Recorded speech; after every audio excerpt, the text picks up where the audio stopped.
I've been on ADHD medication for 2 years this month, and I think it's time for another update. I've previously shared how I felt on my first day, 2 months in, 10 months in, a year in, and recently when I started to worry whether or not the effects might be wearing off. So we'll talk about that and everything else that has changed over the last 2 years, like my focus, motivation, self-control, eating habits, emotions, and by the end, you'll know both what to expect from long-term medication usage and what my best advice is to enhance the effects and duration of it. But first, let's talk about the dose. I've been on the 50 milligram version of Vyvanse every day for the past year and a half. Started with 30, it stopped being effective like a month or two later. They upped my dose, I was in between for a while, and now I've been worried whether this one would stop working ever since. The goal of taking the meds daily was just to create this baseline level of functioning that I could rely on consistently. And Vyvanse has been my lifeboat so far. With great benefits, in fact, which we will talk about in a moment, but I just want to address some of the side effects and concerns I have first, because those are real too. And I had quite a few to begin with, like a week or so of heart palpitations and forgetting to eat until my stomach started to hurt, a month or two of sleeping bad and having insomnia, a month or two of afternoon energy crashes, likely because of the sleep thing, and 8 to 10 months of emotional episodes around the time that the meds would start to wear off, like I'd just get a sudden surge of energy that I'd have to consume in a healthy way, like for a jog or something. Otherwise, I'd probably unleash it on my husband. Let's be honest. It's just that the body needs to adjust and feel better physiologically. And while my side effects weren't too bad, some people can't deal with the side effects that they get. And that is completely understandable because there are things I've read about like acute hair loss and headaches and very bad teeth grinding, and that's a possibility too, so just be aware of that. If something's not right, speak to your doctor. Hopefully they'll know what to do. But that was all in the first year. The past year really has been great for me. Nothing has resurfaced, and the only side effects I've had were from not taking my medication, like going on massive binges or having 10 times the thoughts and ideas that I usually have. But that's only because I accidentally forgot my medication. Because if you plan for it, you can take precautions and things can go much smoother. But if you don't, Anyway, let's talk about the actual effects now. How they felt in the beginning versus how they feel now. Because as I said, I have noticed some changes in the effectiveness, and that got me worried. No, that is an understatement. It got me panicked. I talk a lot more about it in this video here. I look at some of the science too. You can watch it later. I will remind you at the end of this. Let's just look at some of the changes for now. Starting with sleep, because initially that was really bad. And then 2 months in, the side effects wore off and it was really good again. I had this surge of energy that woke me up in the morning and helped me start the day. So I felt sleepy on time because I had spent the day in a productive way. And that really helped me create a routine that I'm still maintaining today. So 6 a.m. I get up and around 10 p.m. I go to bed 95% of the time for probably a year and a half now. And that has helped me organize the rest of my life so much better as well. Except I don't feel the energy surge anymore. So I drink coffee, I take longer to wake up. I'm really careful to keep up my routine. I mean, so much so that I made a whole course about it because that's how invested I am and how much of a difference the morning routine makes. It's just a much more intentional process these days in general. And same thing with falling asleep. So next, energy levels. I wanted to mention this separately because it's not just the mornings that felt easier initially. It was the whole day. You get this surge of motivation and energy, and in the beginning it lasts around 6-7 hours. In the afternoon you can still feel it, but then it becomes less and less, and now it's mostly just focus. So to activate and tap into that feeling, you have to change things up a bit, like take a walk, do a workout, perform some kind of focusing ritual. And that way you can tap into it still. At least it's not completely gone. So exercise.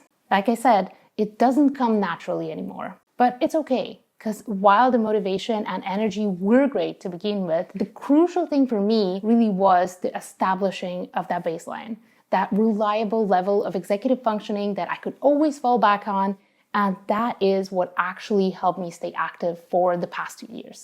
To lose weight, to keep it off, to build muscle, to improve my cardio, my sleep, my breathing. With the right strategy and a baseline, you can do so much. And I talk all about it, like how to start exercising, how to stick to it, how to develop a healthy mindset around it, everything, as well as my experience over the last 2 years with exercising in this video here. But I will also remind you to watch it at the end. So don't go yet. Let's talk about diet. So initially, this was the best. I stopped snacking and feeling hungry between meals. I stopped overeating. I lost weight and I loved it. Especially because snacking and overeating have always been a huge struggle for me. And I tried a million things to no success in the past. I had basically resorted to just never ever buying snacks or not having them in my house or around me and suffering or creating very small portions to begin with because in the moment I could never control myself. So it was nice to just not have to deal with it all by myself for once. To just have it happen naturally and not constantly have to think about it. But after a while, my hunger returned to normal.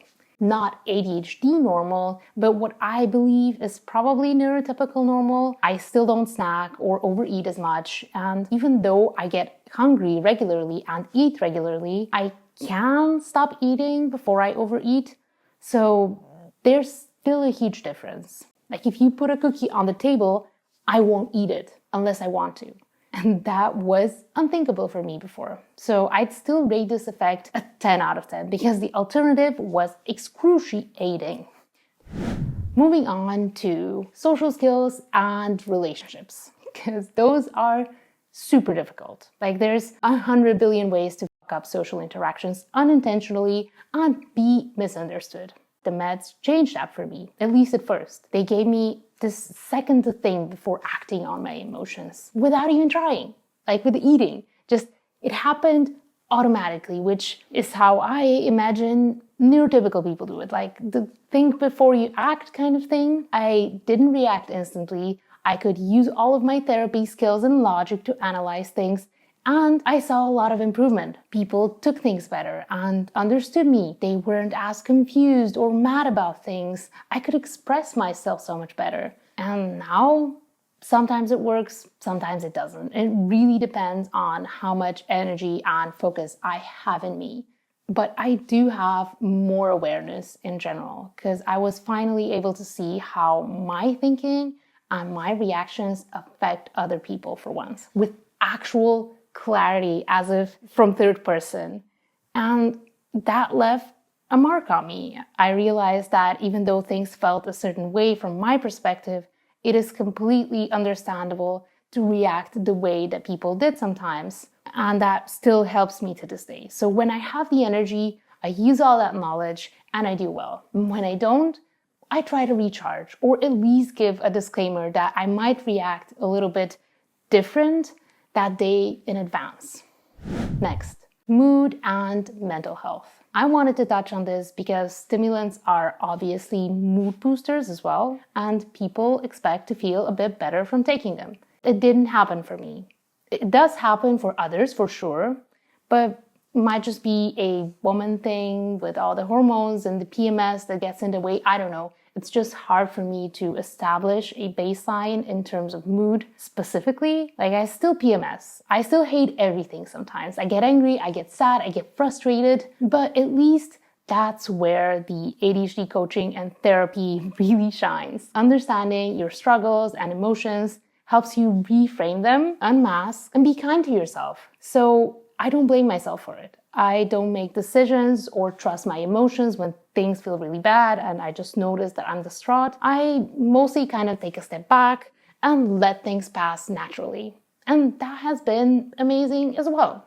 And now let's talk about productivity. So focus, organization, time management, performance, decision-making, work things, which is probably what you were waiting to hear about from the beginning. It's usually the first problem that people think about when you say ADHD. And it's the first thing that most of us think that we'll fix when we have medication.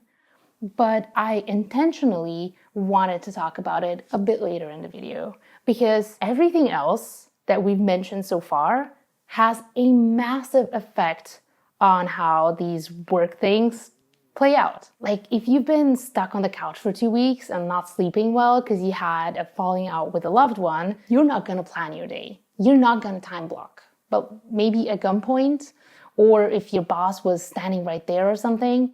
But you know what I mean. You come first and then comes the work. Everything else is impossibly hard. So like the other positive effects, this one came almost naturally in the beginning, around the first year. Now, it's not like that so much. Now, I rely on all the self-awareness, strategy, coping mechanisms, and support that I can gather to keep doing what I do regularly, in a healthy way, and without burning out for like 3 months. And the not burning out bit is what is actually different now. Because I knew what to do before the meds, but I needed this baseline to keep doing it without falling into extremes sometimes.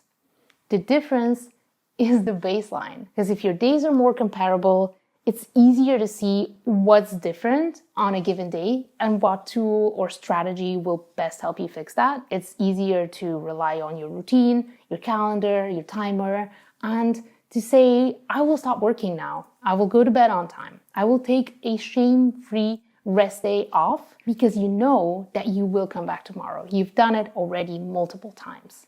And that is freedom. That's where I'm at. 2 years in, I feel really good. So, reminder to watch the Does ADHD Medication Stop Working video right here, or to learn about how to exercise consistently when you have ADHD right here. Both of these topics, super important, and you'll get tons of value from them. So, go have a look.